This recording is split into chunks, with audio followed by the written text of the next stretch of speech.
The man fired shots inside the police station, but the officer did not die instantly. He attempted to reach the door to sound the alarm, but failed to do so. Just then, two officers returned to the station. The man calmly disguised himself as a delivery man and informed them that someone had accidentally fallen and been injured. As they went to check on the injury, the man raised his pistol and shot both officers before they could react. Another officer heard the gunfire and rushed out from his office. The man again disguised himself as a delivery man, claiming he was only delivering balloons. Using the balloons as cover once more, he pulled the trigger. He knocked the officer down and even mocked them. "Are all the officers in this station idiots?" Just then, a vigilant female officer drew her gun and stepped out. The man swiftly pulled out an assault rifle, forcing her to retreat. The woman immediately dashed to the safest spot, hiding behind bulletproof glass. She began changing the code to open the steel door. Bullets pelted the glass like a dense hailstorm, while the man fired shot after shot.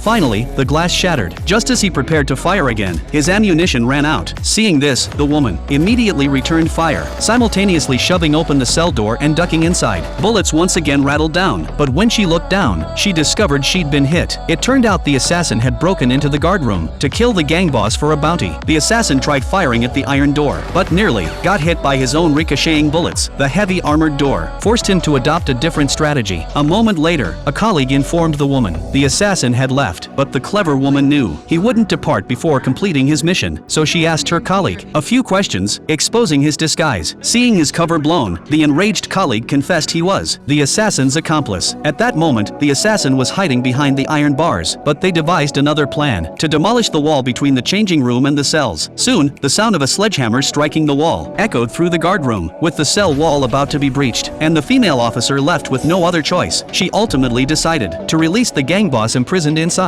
and send him to fetch the first aid kit. At that moment, the patrol officer outside returned to the station, only to find the station deserted. Only spent shell casings on the floor, and the sound of hammering from inside caught their attention. Upon entering, they saw their partner smashing the wall. Without giving the two a chance to react, the man shot and killed them both. Suddenly, the gang leader burst out. The killer, intimidated by his presence, immediately fled in panic. And this thrilling film is called Cop Shop 2021.